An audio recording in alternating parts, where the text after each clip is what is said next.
Très cher développeur, je te souhaite la bienvenue dans cette vidéo où je vais répondre à cette fameuse question qu'on me pose tout le temps. C'est quoi la différence entre Visual Studio et Visual Studio Code? Là au-dessus de ma tête, il y a les deux logos des deux produits et déjà rien que là, on se demande qui fait quoi et qui est qui. Dans cette vidéo, je vais y répondre. On va commencer par voir leurs points communs et après, on examinera leurs différences. Ça, c'est la grande question qu'on me pose tout le temps. C'est un petit peu pour ceux qui font du .NET, c'est quoi la différence entre .NET, .NET Framework, .NET Core? Ça, j'y réponds dans une autre vidéo. Je te mets le lien là-haut si ça s'intéresse pour comprendre cette histoire .NET Standard, .NET Core, .NET Framework, c'est quoi tout ce bazar. Et là, c'est Visual Studio. On va commencer par leurs points communs, parce que oui, il y en a. Le premier, ce sont des éditeurs de code. Et je pense que c'est là la plus grande confusion, c'est que quand on ouvre l'un ou l'autre, on arrive sur une page où est-ce qu'on peut écrire du code et être aidé dans l'écriture du code. Donc au final, on se pose la question, pourquoi l'un plutôt que l'autre? C'est quoi la différence? Et au final, pourquoi est-ce qu'on a deux produits différents? Et les deux, en plus de ça, sont créés et maintenus par Microsoft. C'est-à-dire que Visual Studio est créé, maintenu par Microsoft, tout comme Visual Studio Code, même si pour ce dernier, pour VS Code, il est disponible de façon communautaire open source, et donc on a également des contributions communautaires à l'IDE. Donc là où Visual Studio sous Windows est un éditeur fermé, là je commence déjà d'ailleurs à rentrer dans la différence, mais en tout cas, Visual Studio 2022 est un éditeur codé en .NET exclusivement sous Windows, je spoil la suite d'ailleurs, qui est avec un code fermé. Alors on va me dire oui mais tu peux décompiler le .NET, je peux décompiler le .NET, mais en tout cas, même si je peux le décompiler, je ne peux pas y contribuer. Là où avec VS Code, je peux le faire. Donc Microsoft a créé deux éditeurs de code avec le même nom. Ouais, ils sont marrants, hein. Ils l'ont tous les deux appelé Visual Studio. Et ça, c'est la plus grosse connerie qu'ils auraient pu faire, étant donné que les gens ne comprennent pas pourquoi il y en a un qui s'appelle VS et l'autre VS Code. Visual Studio Code, c'est quoi la différence?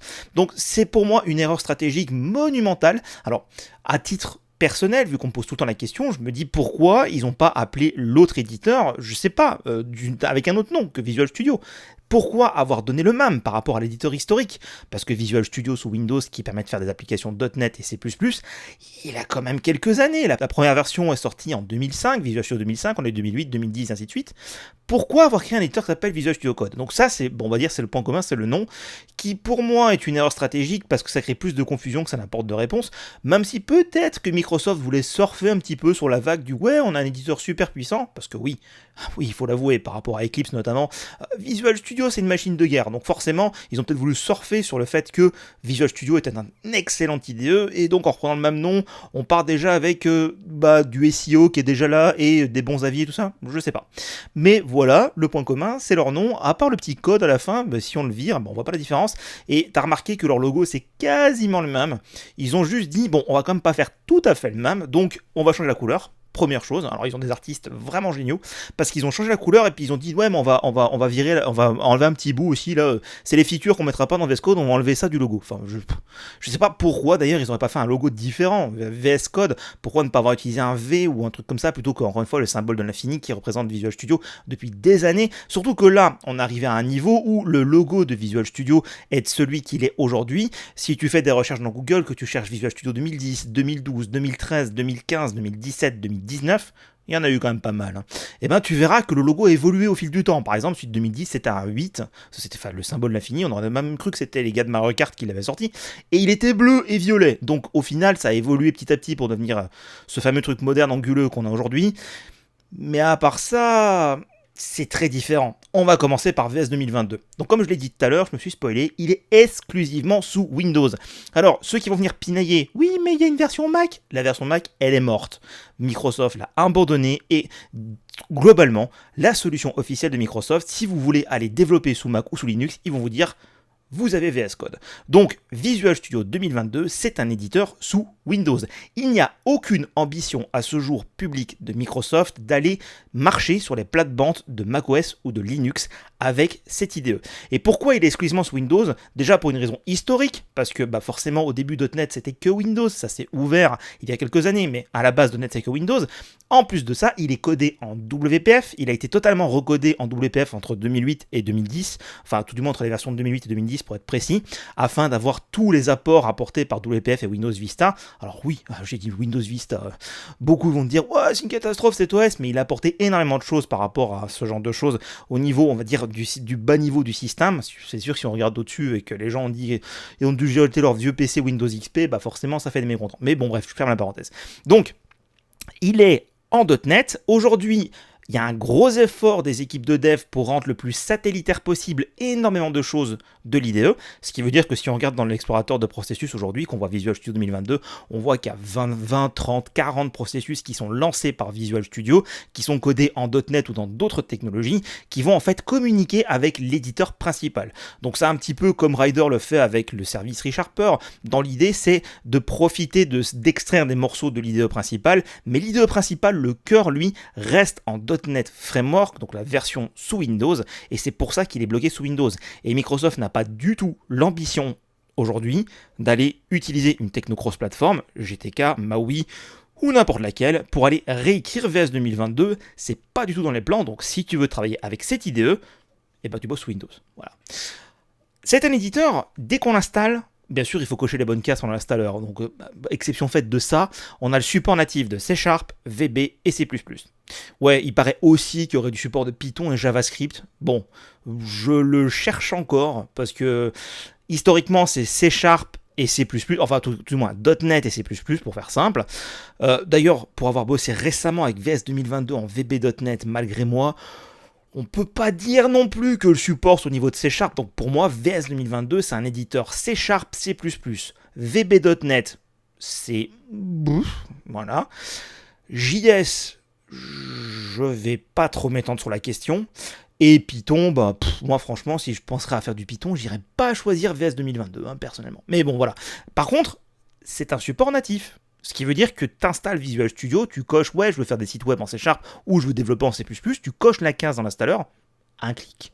Et quand ton IDE se lance, tu as directement le support. Tu n'as pas besoin d'aller configurer des trucs, des extensions, tout le machin. C'est un support natif. Il y a plein, je l'ai mis qu'une seule fois à l'écran, mais il y en a vraiment plein, d'outils. Ça veut dire que quand ton IDE est installé, tu vas te retrouver avec plein d'outils. Notamment, par exemple, si tu coches juste la case « Oui, je veux développer en ASP.NET ou en console ou en desktop en C#», eh bien, tu vas te retrouver avec plein de trucs liés à la plateforme .NET. Bien sûr, encore une fois, les plus pinailleurs vont pouvoir dire « Oui, mais tu peux aller désactiver ou activer des features dans l'installeur. » Oui, mais là, je te parle du gars qui va cliquer, qui va faire installer. Donc, on va dire le b.a.-ba des personnes qui veulent installer VS 2022. Donc, tu vas te retrouver avec un éditeur de code, c'est quand même le b.a.-ba, avec un gestionnaire de code source à base de Git, mais qui supporte aussi TFVC, le contrôle de code source historique de VS, un petit peu comme SVN pour les plus vieux d'entre nous qui connaissent. Tu vas te retrouver avec un système de profiler, avec un debugger ultra puissant, parce que oui, alors ça, par contre, le debugger de VS 2022 en .NET, c'est une tuerie. Tu vas te retrouver avec des outils de... bref, il y a tellement de choses, même moi je le connais pas à fond, donc il y a vraiment plein d'outils qui sont directement dans l'IDE sans que tu aies besoin d'aller chercher des extensions. De base, Visual Studio 2022 est prévu pour être extensible, tu as un petit, je précise bien, tu as un petit marché d'extensions avec certaines qui sont compatibles. Alors des fois c'est pas totalement la folie, mais ils ont le mérite d'exister, donc tu as des extensions pour étendre le comportement de VS 2022 si jamais tu en aurais envie. Et l'usage principal de cette IDE, c'est en entreprise, ce qui veut dire que la majorité du temps, quand on fait du .NET en entreprise, c'est avec Visual Studio 2022. Alors on pourrait se demander pourquoi, parce qu'on a d'autres éditeurs, comme Visual Studio Code en l'occurrence, par exemple, vu qu'on fait une vidéo ici, voire même Rider, pour ceux qui connaissent, la société JetBrains, et de façon générale, c'est surtout le support de Microsoft et le fait que ce soit inclus directement Visual Studio dans leur ensemble fourni en package. Par exemple, on va avoir Visual Studio qui communique très bien avec Azure DevOps, avec Azure, avec Office 365 et avec Teams.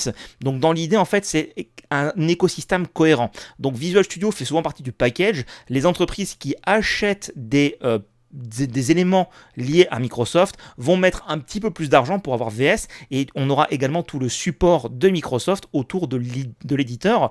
Donc ça, c'est pour ça généralement qu'ils se retrouvent en entreprise, c'est que les entreprises qui sont partenaires Microsoft pour ça ont des Visual Studio à disposition et donc les utilisent plutôt que d'aller racheter une licence Rider ou de se contenter d'un VS Code. Et derrière, on aura du support et tout ça. Alors j'ai parlé du licensing, il faut savoir que à la base, il y a un moment de ça quand même, c'était un outil qui était payant, on avait une version qui s'appelait Visual Studio Express pour les plus vieux connus, c'était une vraie blague ce truc.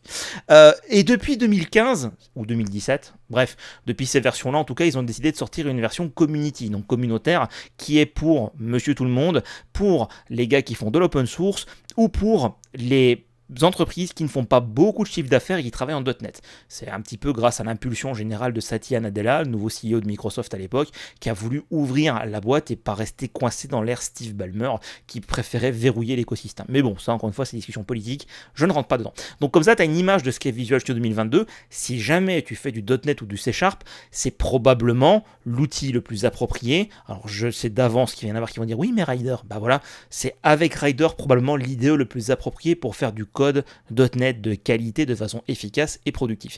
Et je recommande souvent VS 2022 parce que contrairement à Rider, VS 2022 a une version communautaire qui est ouverte à tout le monde et gratuite, alors que Rider non. Et alors, VS Code, c'est quoi? C'est un éditeur qui est léger et il faut étendre son comportement par des extensions. Parce que si tu installes VS Code de base sans rien lui mettre dedans, en fait, le pauvre, il comprend pas grand-chose. Par exemple, si tu as un développeur .NET, il faut installer l'extension C#. Si tu as un développeur Python, il faut installer l'extension Python. Et ainsi de suite avec tous les autres langages.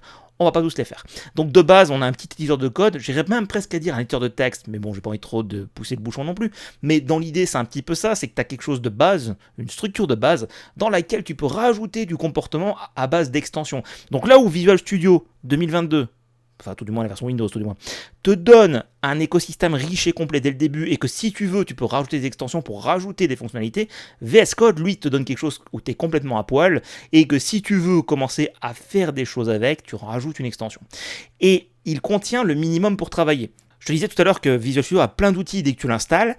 Eh bien, en l'occurrence, avec VS Code, tu as le strict minimum. L'éditeur de code, et encore, il ne comprend pas toutes les syntaxes, donc il va falloir lui donner une extension. Et tu as une gestion de code source avec Git minimaliste qui est installé dedans. Et tout le reste, tout ce que tu veux rajouter en plus, ce sera par le biais d'extensions.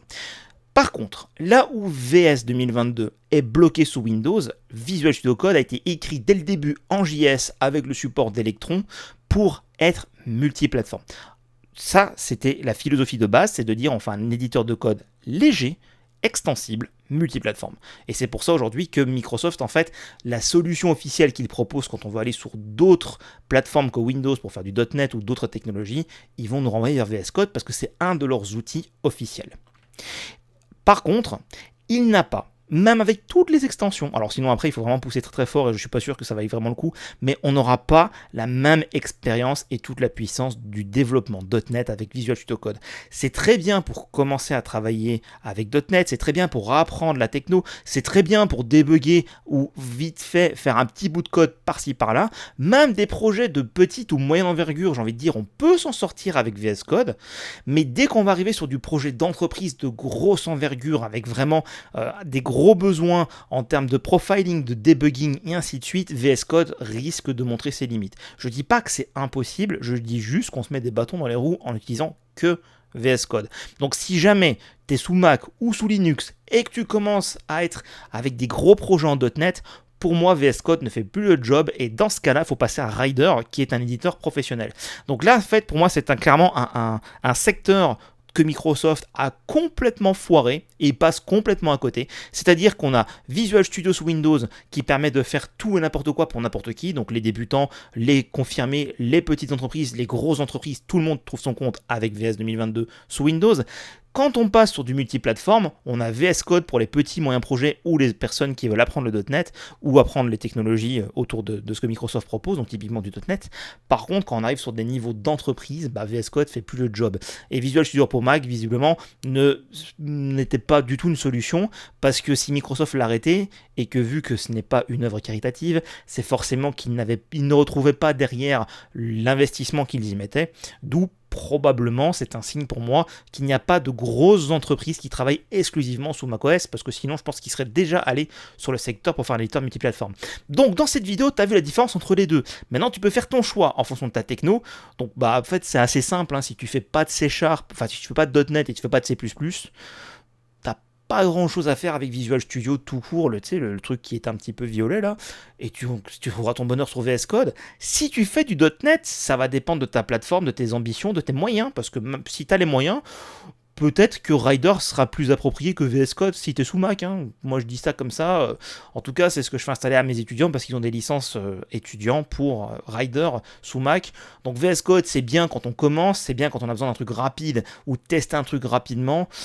Après, ça montre assez vite ses limites, même si on le blinde d'extension. Alors par contre, sur le blind d'extension, il peut devenir extrêmement lent. Donc moi, je fais super gaffe à ça. Donc voilà, tu sais la différence entre ces deux outils qui portent presque le même nom. Quelle erreur.